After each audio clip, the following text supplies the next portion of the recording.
But by the time I was done line around with her, my reputation had begun to be burned out with certain key players, and I was just tired. Like I was Yeah. so tired. And so I just left.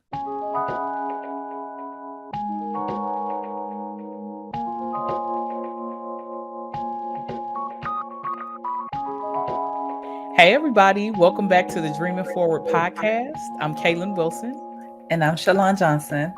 and today we're going to be having a really important discussion about whether or not org culture impacts org performance. Shalon, those are two scary words for so many companies, culture and Yeah. performance. Do you think that they're connected? Do you see a link? Absolutely. Absolutely. But before I get into that link, I want people to know that culture cannot be built overnight. Mm, It takes a while to build that. It also takes a while to see org performance. And so that's why those two things, they're linked, yeah. but you can't make a change in one day and expect to see a result the following day, sometimes even in that within that year. Mm, I definitely think it takes some time.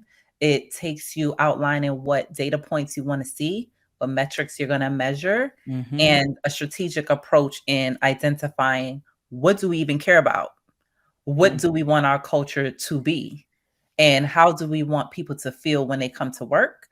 And how do we want to evaluate people based off of their performance? So, what's important to us as an organization, basically? Let's back up because you said something super important, and then I have a note to make. What do we care about measuring? Hmm. This is not something. See, this is why Shalana and I fight all the time about not benchmarking, like not actually fight. We don't throw bows with Yeah. clients, but we will tell folks like, I don't care what such and such company is doing. I don't care. You have to do what is going to be important within the parameters of your own company.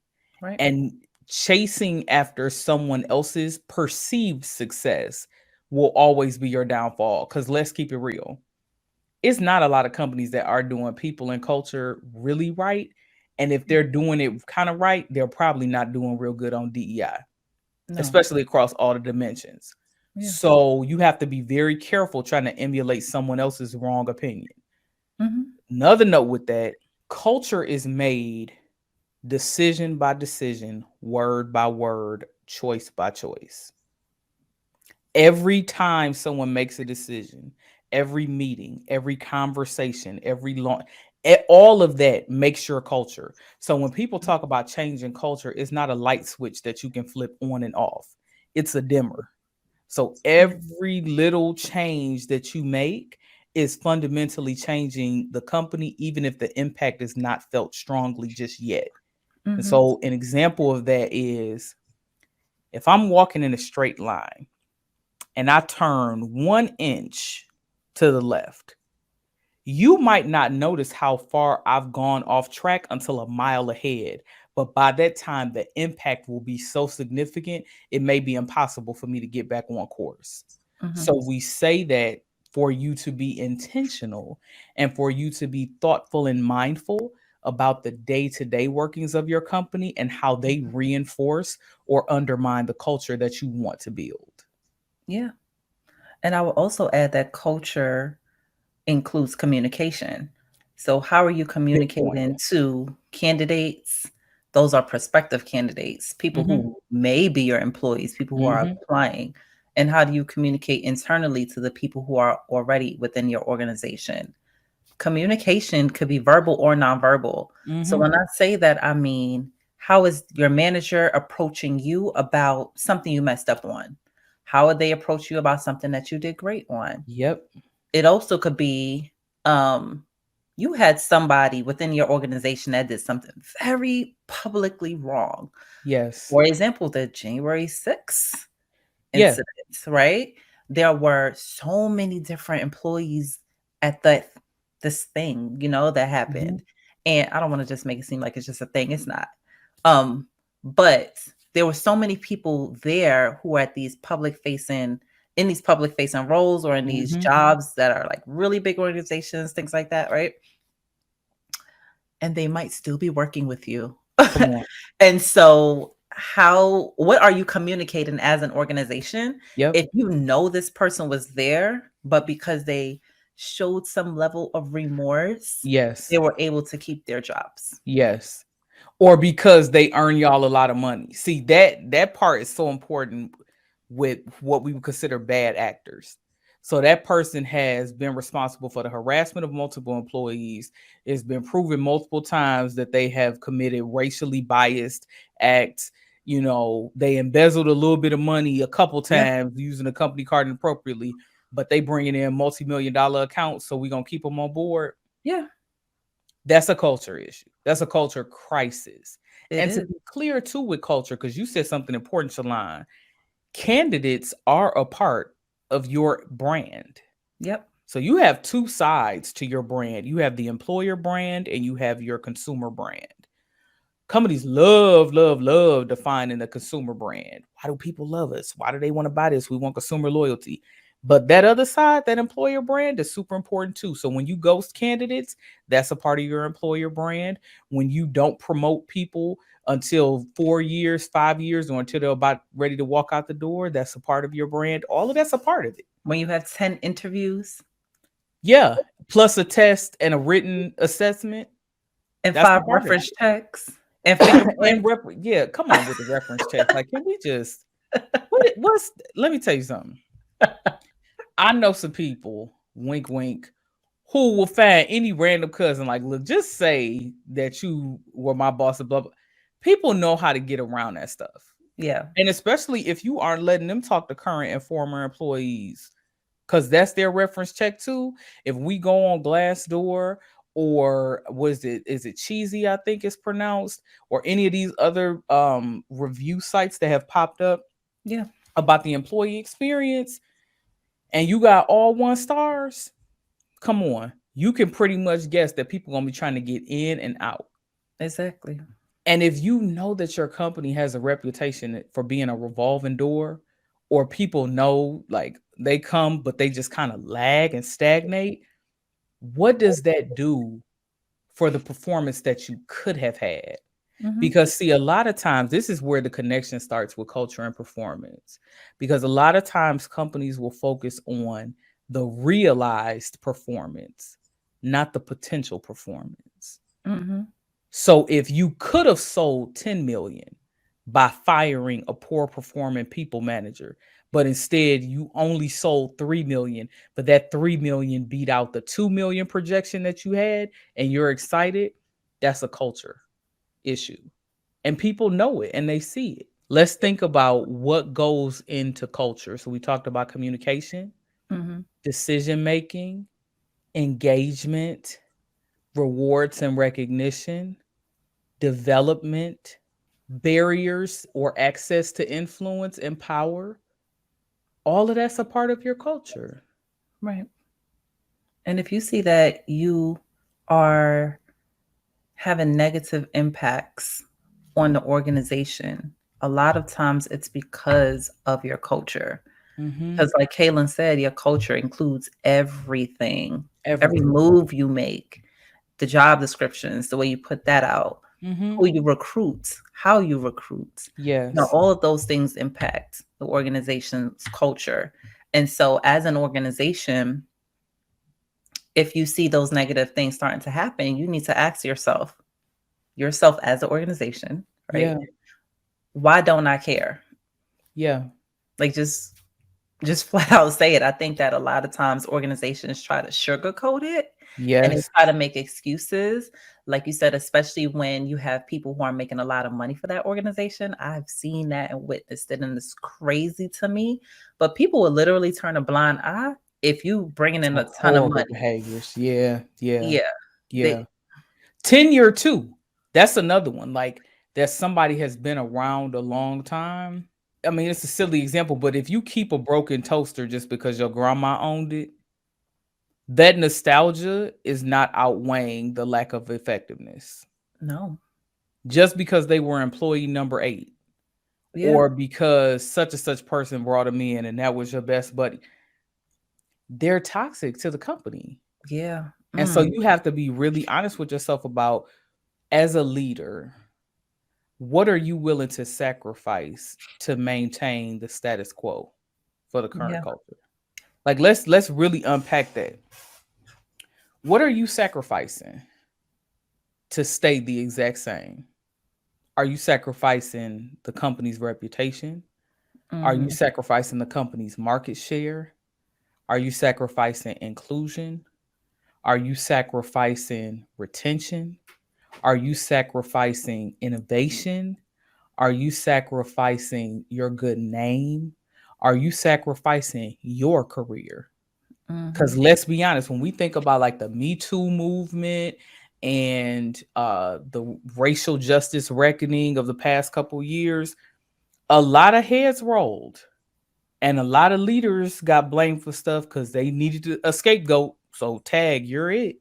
Yeah. For years, years of inaction with things.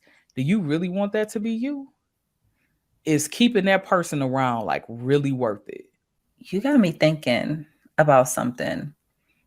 So there are so many places, let's say, we don't have to focus on bigger organizations. This could be anywhere Mm-hmm. where you would see a lot of people who have been in their roles for over a decade.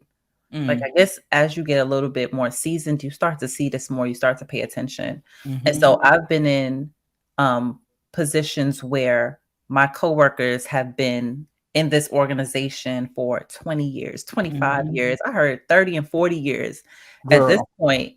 And so I know a lot of times organizations look at that as a badge of honor, like, oh my God, we've had this person here for so long. Mm-hmm. That scares me.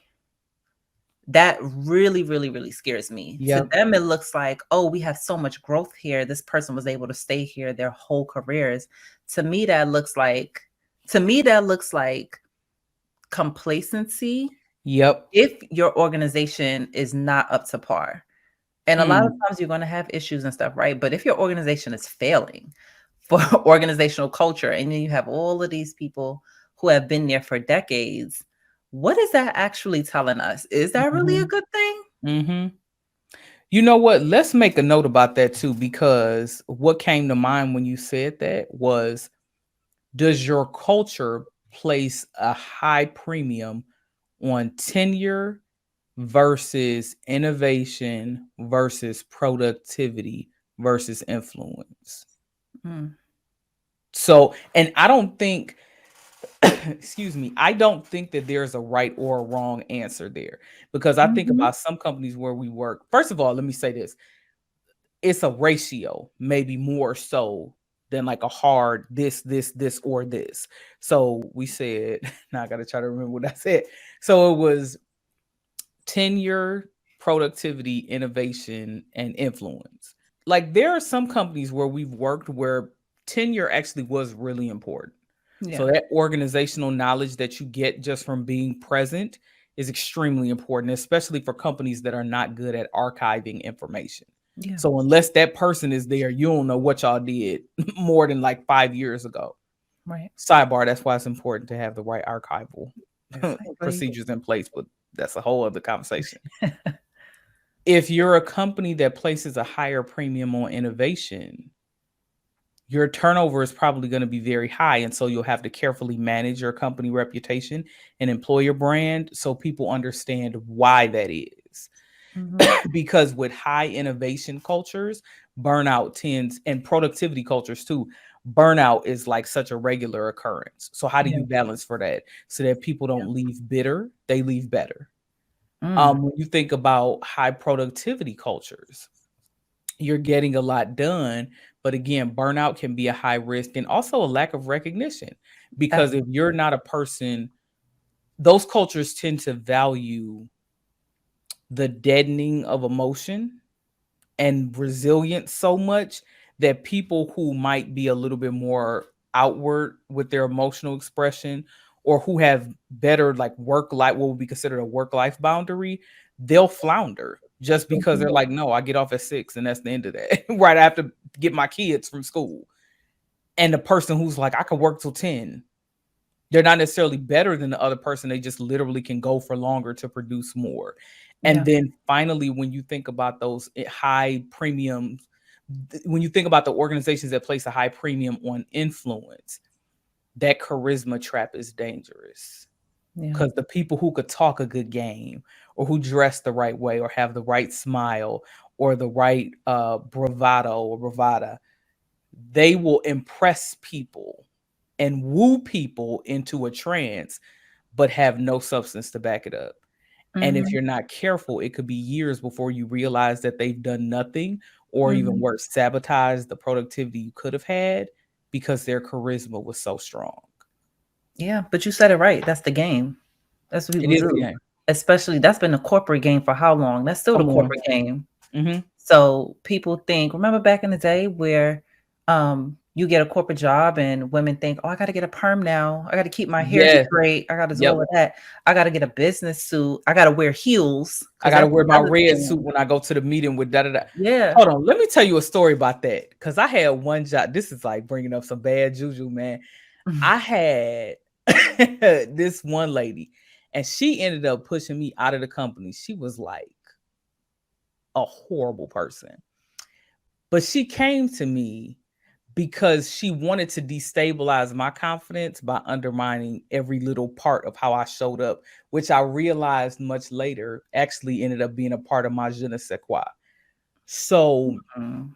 she came to me and said, well, when you dress for da da da meeting, I always try to think of what if I had to go in and see, I won't say the title, but it was the highest ranking person in the company.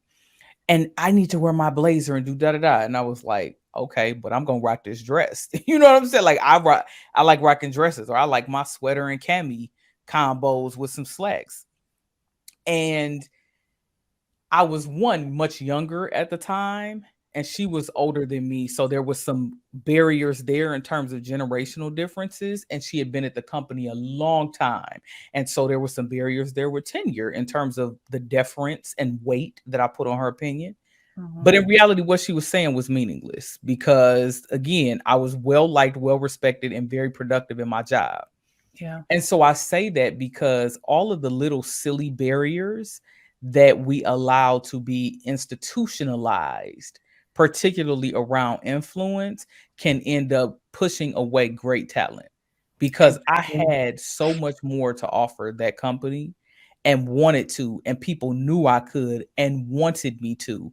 But by the time I was done fool line around with her, my reputation had begun to be burned out with certain key players, Mm. and I was just tired. Like, I was Yeah. so tired. And so I just left. I Mhm. just completely left, and I don't regret it now. It's been many years have passed. But I think back to, like, my career could have been on a totally different trajectory. And I remember some, like, other key influencers like, don't leave, don't let that lady push you out. Like, come over to my department. But I was too young to know, like, and sometimes you just gotta move around. Yeah. But those influencers can be really bad actors too. So watch those Mhm. barriers. Yeah, they absolutely can be. And I think that from the organization standpoint, they also perpetuate those things because how many times have you heard so and so doesn't have executive presence, but you don't know Yes. exactly what that means? Yes. Usually that has That's a part of something to culture do with too. that person's Yep. appearance. Mm-hmm. And it's not that that person has a negative appearance. Mm-hmm. Back in the day, it could be, oh, you got natural hair. Your hair is not Come on. straight. You're not wearing makeup every day. You don't Come have one of on. these pumps. Like those are all things that play into that executive presence that Mm-hmm. organizations try to perpetuate. And so, how are Woo. you impacting your employees when you put these unrealistic expectations on them? Yep. And how are you impacting their performance when you put those unrealistic expectations on them? But also, Yeah. how does that impact your culture? I think, see, to me, that's a cause, not an effect. So if you're defining executive, first of all, let me back up. Executive presence is a real thing. Because Mm, you know a leader when you see one. Like, let's keep it a yes. buck. Like, leadership is as much a feeling as it is a measurable thing, like a metric. So executive presence.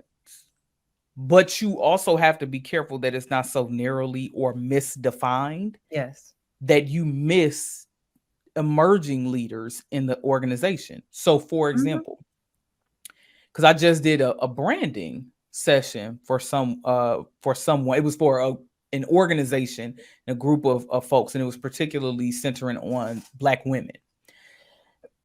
And I told them straight up that yes, being pretty matters. And I know this is going to be very controversial, but how you look matters, but there isn't one look.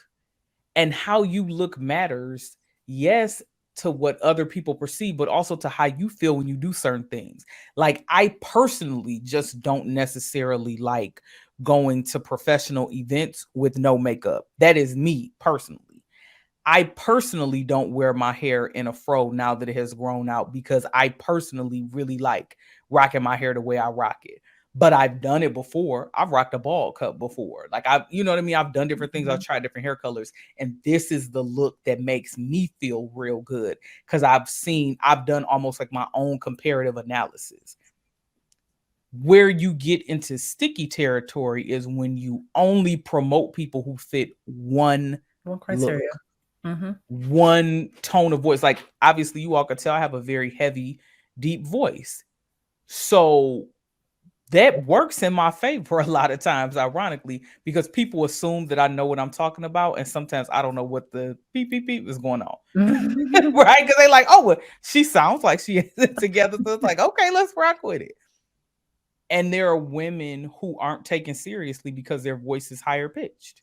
Yeah. Brilliant women, Yeah. very smart, right? Same thing for men, right? Men with deep voices or raspy voices are perceived to be better leaders. There's so much research around this, and it's like, no, And they're not. They just got a accents. deep voice. It's like And you don't control yeah. that. That's not, that's not something Mhm. you control.